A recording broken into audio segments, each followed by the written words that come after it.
창세기 4장 1절부터 8절까지 말씀입니다.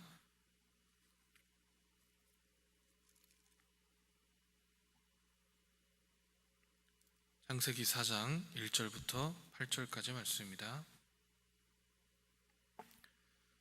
살아계신 하나님 말씀을 봉독하겠습니다. 아담이 그 아내 하와와 동침함에 하와가 임신하여 가인을 낳고 이르되 내가 여호와로 말미암아 등남하였다 하니라. 그가 또 가인의 아우 아벨을 낳았는데 아벨은 양치는 자였고 가인은 농사하는 자였더라. 세월이 지난 후에 가인은 땅의 소산으로 제물을 삼아 여호와께 드렸고 아벨은 자기 양의 첫 새끼와 그 기름으로 드렸더니 여호와께서 아벨과 그의 제물은 받으셨으나 가인과 그의 제물은 받지 아니하신지라. 가인이 몹시 분하여 안색이 변하니 여호와께서 가인에게 이르시되 내가 분함은 어찌 됨이며 안색이 변함은 어찌 됨이냐. 내가 선을 행하면 어찌 낯을 들지 못하겠느냐. 선을 행하지 아니하면 죄가 문에 엎드려 있느니라. 죄가 너를 원하나 너는 죄를 다스릴지니라. 가인이 그 아우 아벨에게 말하고 그들의 있을 때에 가인이 그 아우 아벨을 쳐 죽이니라. 아멘.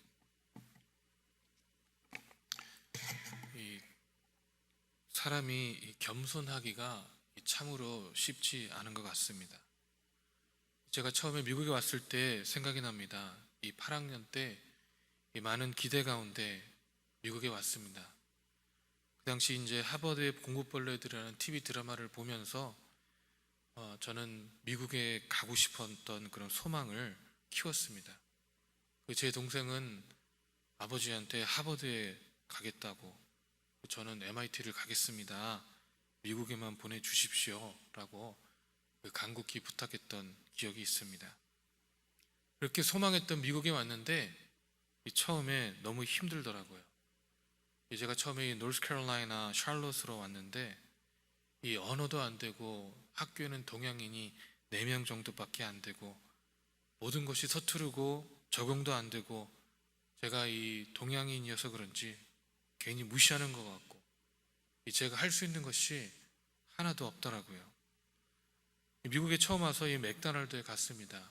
이 교회 친구가 빅맥을 시켜줬는데 맛있게 먹었습니다.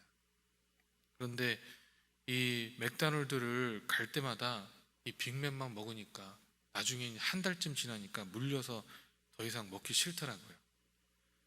그래서 이 상황이 이렇다 보니까 제가 할 수 있는 것이 하나도 없다 보니까 마음이 굉장히 겸손해지더라는 것입니다. 한국에선 그렇지 않았는데 이 미국에 오니까 없었던 애굽심도 생기고 이 마음이 한없이 겸손해지더라고요. 이 한국에서는 이 난다 긴다 하던 사람들도 이 처음에 이민을 오면은 겸손해질 수밖에 없는 것 같습니다. 왜냐하면 내 힘으로 되는 것이 거의 없으니까 그렇습니다. 그때는 이 교회 가는 것이 낙이었고 항상 기도하고 하나님께 은혜도 많이 받고 이 교회 친구들과 항상 모이기에 힘썼습니다. 그런데 이 시간이 지나면서 미국 생활에 점점 적응하게 되고 학교에 공부하는 것도 점점 더 편해지고 이제는 혼자 할 수 있는 일들이 생기니까 점점 더 마음이 교만해지더라는 것이죠. 하나님께 기도하고 하나님께 그때는 시도 쓰고 항상 하나님께 나아갔던 그런 마음들이 이제는 내가 할 수 있는 일이 생기고 내 생각대로 되는 일이 생기니까 교회 나가는 것이 낙이었고 항상 기도하고 모이기에 힘썼던 마음에 교만한 마음들이, 이 귀찮은 마음들이, 하나님을 멀리하는 마음들이 생기기 시작하더라는 것입니다. 너무 안타깝죠. 우리 인간은 참으로 간사하고 이기적이고 무지하다는 것이죠. 이 많은 경우에 바로 앞에 있는 것들에만 집중이 되어 있지 하나님께서 우리를 향한 마음은 무지하다는 것입니다. 오늘 본문의 말씀을 보면 가인이 그랬습니다. 이 처음에는 하나님의 열심을 섬겼을 것입니다.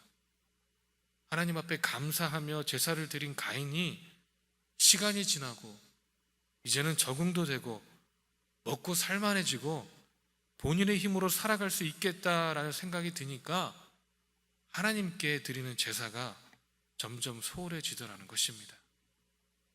하나님께 드리는 제사가 점점 소홀해지니까 처음에 들었던 죄책감이나 하나님을 두려워하는 마음들이 없어지고 이제는 제사가, 예배가 하나님을 향한 그 마음이 형식적인, 골수를 깨는 하나님의 말씀이 우리의 삶을 주관하고 우리의 마음을 움직이시고 우리의 주변을 변화시키는 것이 아니라 그냥 해야만 하는 이 습관이 되어버린다는 것입니다. 그러니까 오늘의 말씀처럼 분해하고 안색이 변하고 하나님의 권면에도 아랑곳 없이 동생을 죽이기까지 이르러가는 것이죠. 이 잠언 16장 18절과 19절을 보니까 교만은 패망의 선봉이요 거만한 마음은 넘어짐의 앞잡이니라. 겸손한 자와 함께하여 마음을 낮추는 것이 교만한 자와 함께하여 탈취물을 나누는 것보다 나으니라. 아멘 이라고 말씀하고 있습니다. 여러분, 교만한 마음, 이 겸손함을 잃어버리면 우리는 하나님으로부터 멀어질 수밖에 없습니다. 가인이 그랬고 사울이 그랬고 솔로몬이 그랬습니다. 왜냐하면 이 사단은요, 우리의 교만한 마음을 가만히 놔두지 않습니다. 사단은 우리가 죄를 범하도록 끊임없이 우리를 유혹하고 아주 능동적으로 우리를 괴롭힙니다. 이 본문의 말씀 이 7절에서도 내가 선을 행하면 어찌 낯을 들지 못하겠느냐, 선을 행치 아니하면 죄가 문에 엎드려 있느니라.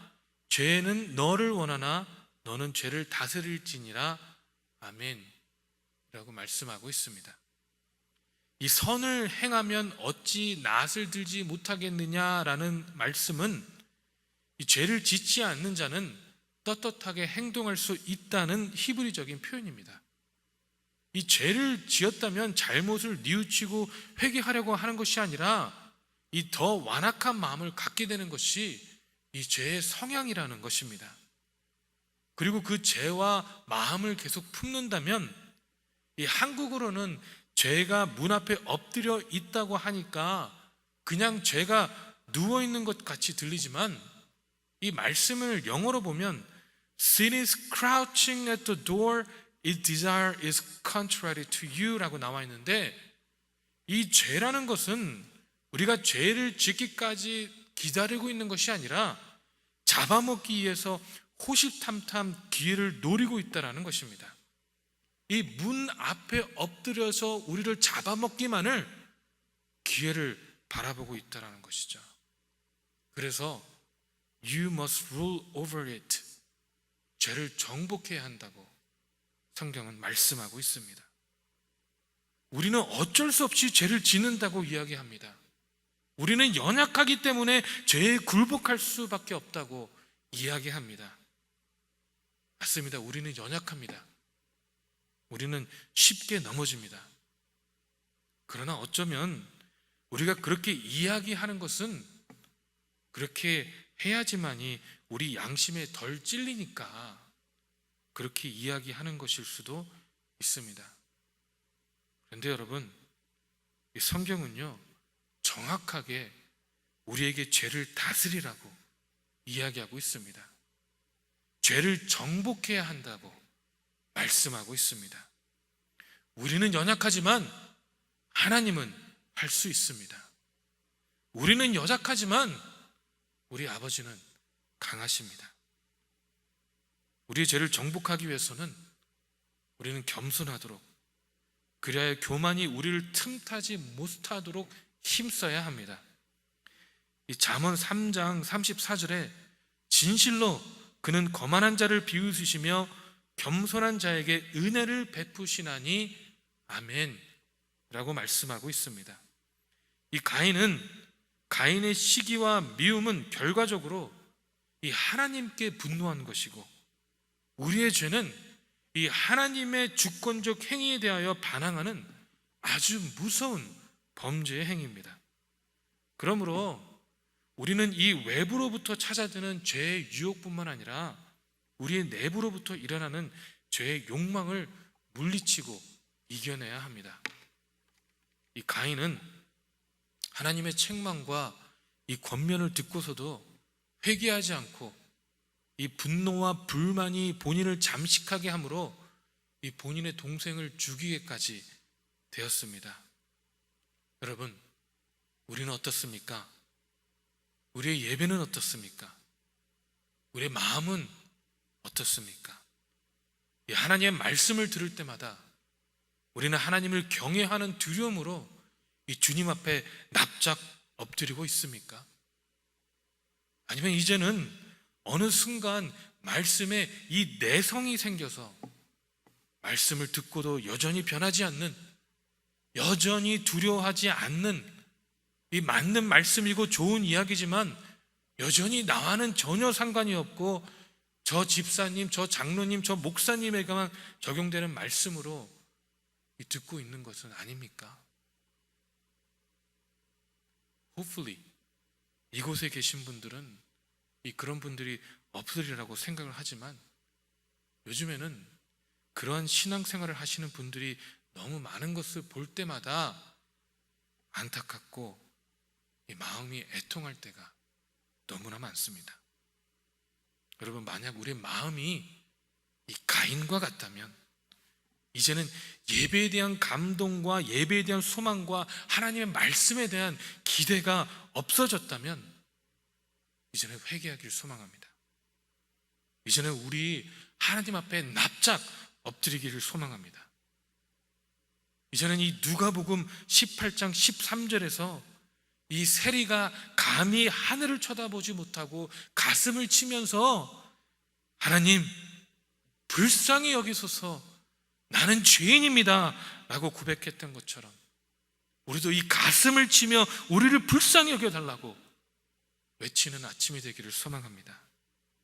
이 살아계신 성령님을 의지함으로 온전하게 인내하며 겸손으로 악을 버리고 선을 행하시는 하나님의 자녀가 다 되시기를 주님의 이름으로 축원합니다. 기도하겠습니다. 사랑의 하나님, 아버지, 어느 순간 이제는 습관화적인 신앙생활에 있음을 고백합니다. 아버지, 하나님에 대한 첫사랑과 하나님의 말씀에 대한 기대감과 하나님만이 나의 삶을 주관하신다는 그 고백이 어느 순간에는 점점 더 퇴색되어졌음을 고백합니다. 아버지, 이제는 그 세리가 하나님을 쳐다보지 못하고 주님 불쌍히 여기소서 내가 죄인입니다 라고 고백했던 것처럼, 사도 바울이 내가 죄인 중에 괴수라고 아버지 고백했던 것처럼 아버지, 그 동일한 고백이 내 안에 있을 수 있도록, 그 동일한 고백이 우리 교회 안에 있을 수 있도록 아버지, 그리하여 하나님께서 다시 한번 아버지 일으키시며 하나님께서 다시 한번 사용하시며 하나님께서 다시 한번 주님의 핏값으로 사신 이 교회가 아버지 하나님만을 증거할 수 있도록 역사하시고 인도하여 주시옵소서. 아버지, 우리가 그 소망함을 품고 그 예배를 갈망하며 또 우리가 부흥회를 준비하고 있습니다. 아버지, 우리 마음을 준비시켜 주시옵소서. 아버지, 우리 마음을 주님께서 아버지 가드하여 주시옵소서.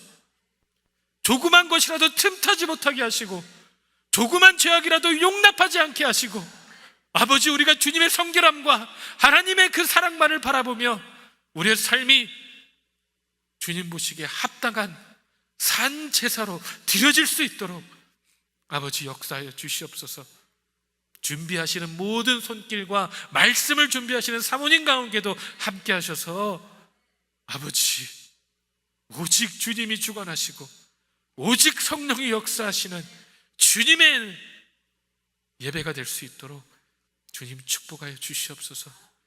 감사드리며 살아계신 예수 그리스도 이름으로 기도했습니다. 아멘. 하늘에 계신 우리 아버지여, 이름이 거룩히 여김을 받으시오며 나라의 마옵시며 뜻이 하늘에서 이루어진 것 같이 땅에서도 이루어지리이다. 오늘날 우리에게 일용할 양식을 주옵시고 우리가 우리에게 지진 자를 사하여 준 것 같이 우리 죄를 사하여 주옵시고 우리를 시험에 들지 말게 하옵시며 다만 악에서 구하옵소서. 대개 나라와 권사와 영광이 아버지께 영원히 있사옵나이다.